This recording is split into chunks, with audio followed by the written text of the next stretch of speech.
দেখুন এখানে রয়েছে একটা বাঁশের কোড়ল, কিন্তু এটা বেশি বড় হয়ে গেছে, তো এখান থেকে নেওয়া যাবে না। তাহলে চলুন ওই দিকটাতে গিয়ে দেখছি আরও আছে নাকি।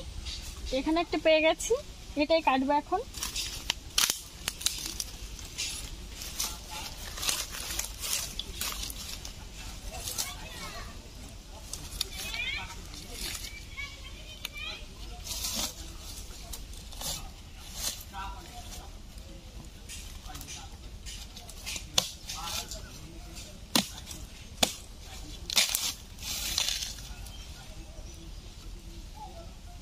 দেখুন একদম কচি করুন, এই একটা তো নিয়ে নিয়েছি, দেখি আরেকটা পাই কিনা।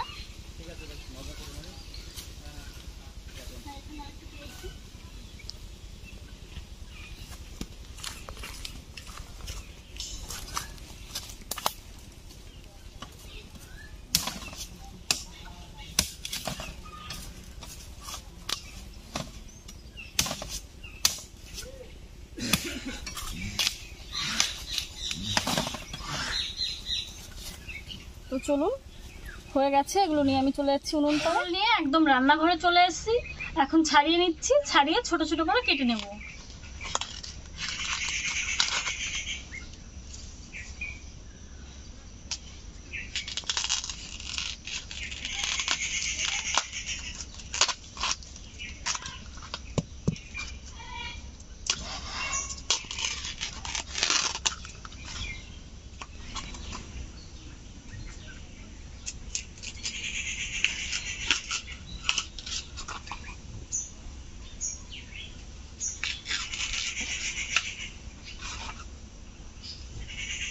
কোড়লটা ছাড়িয়ে নিয়েছি, আর এটা কিন্তু একদম নরম, তো আমি ছোট ছোট করে পিস করে নিচ্ছি।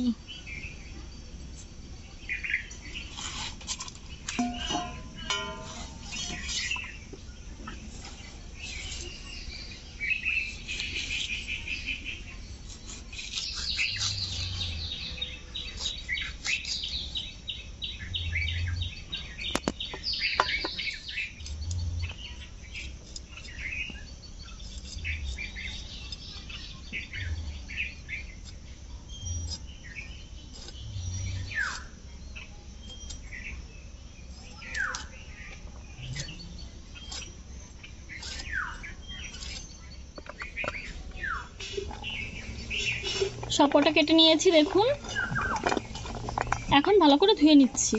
ভালো করে ধুয়ে নিয়েছি, আর উনুন ধরিয়ে কড়াই বসিয়ে দিয়েছি, কড়াইতে জলও দিয়ে দিয়েছি। দেখুন জল গরম হয়ে গেছে, এখন এগুলোকে সেদ্ধ করে নিচ্ছি। দিয়ে দিচ্ছি লবণ, ভালো করে সেদ্ধ করে নেব। কোড়লগুলো 10 মিনিট সেদ্ধ করে নিয়েছি, এখন নামিয়ে নিচ্ছি।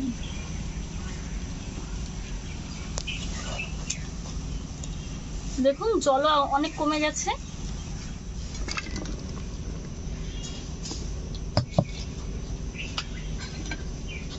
জল একদম নেই বললেই চলছে।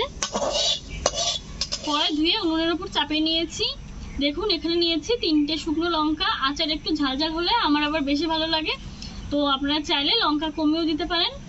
শুকনো লঙ্কাগুলোকে একটু শুকনো খোলায় ভেজে নেব। আর এখানে রয়েছে 5 ফোড়ন, এখান থেকে কিছুটা 5 ফোড়ন আমি শুকনো খোলায় ভেজে নেব। দিয়ে দিচ্ছি সরিষা।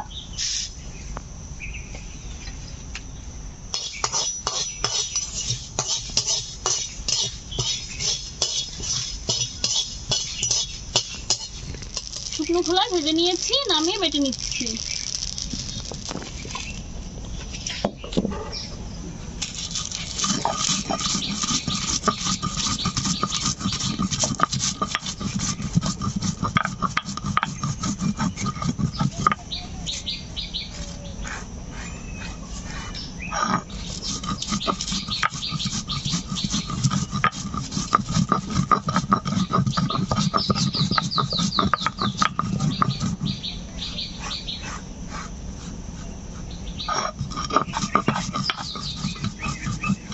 বেটে নেওয়া হয়ে গেছে, দেখুন।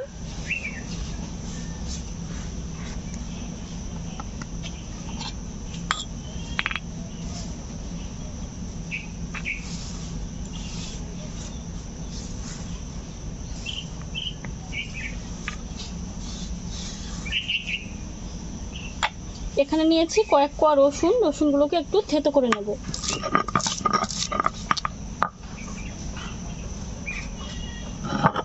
কড়াইতে দিয়ে দেবো সরিষার তেল। তেল গরম হয়ে গেছে, দিয়ে দিচ্ছি রসুন বাটা। রসুন বাটা না বন্ধুরা, এটা তো আমি ছেঁচে নিয়েছিলাম, ভুল হয়ে গেছে। দিয়ে দিচ্ছি সেদ্ধ করে রাখা কোরল।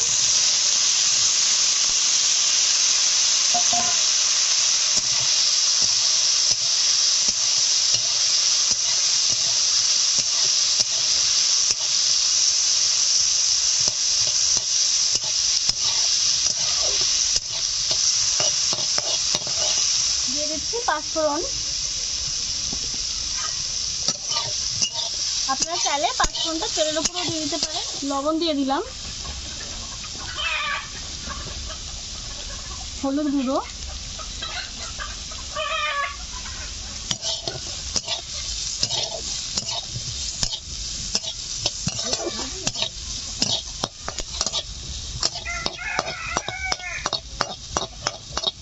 পাঁচ মিনিট আমি নাড়াচাড়া করে নিয়েছি। এখন দিয়ে দিচ্ছি চিনি।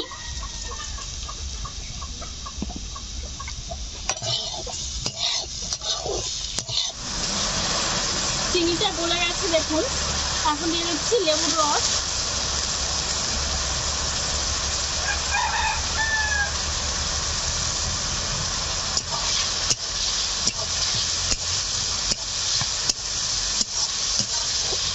দিয়ে দিচ্ছি ভেজে গুঁড়ো করে রাখা মশলাটা।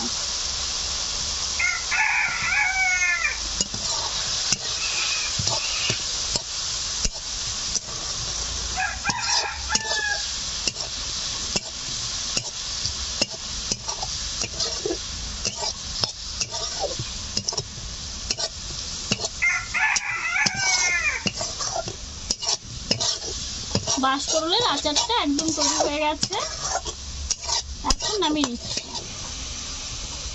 দেখুন বন্ধুরা, দেখতে কিন্তু অসাধারণ হয়েছে।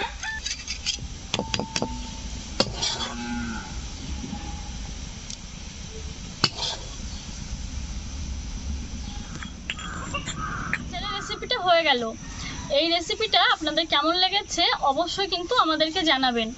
আগেও কিন্তু আমি আপনাদেরকে অনেক ধরনের আচারের রেসিপি দেখিয়েছি, কিন্তু এটা ছিল একটা ভিন্ন ধরনের আচারের রেসিপি। গ্রাম বাংলার নিত্য নতুন রেসিপি পাওয়ার জন্য আমাদের চ্যানেল আর ভিলেজ কুকিং অ্যান্ড ব্লগ চ্যানেলটিকে সাবস্ক্রাইব করতে হবে, তারপর পাশে থাকা বেল বাটনটি ক্লিক করতে হবে। তাহলে আমরা ভিডিও আপলোড করার সাথে সাথেই আমাদের সব ভিডিও নোটিফিকেশন আপনাদের মোবাইলে পৌঁছে যাবে। তো বন্ধুরা, আপনাদের মূল্যবান সময় দিয়ে আমাদের এই রেসিপিটিকে দেখার জন্য আপনাদেরকে অসংখ্য অসংখ্য ধন্যবাদ। নতুন কোনো রেসিপির সঙ্গে আমি আবার হাজির হব। টাটা।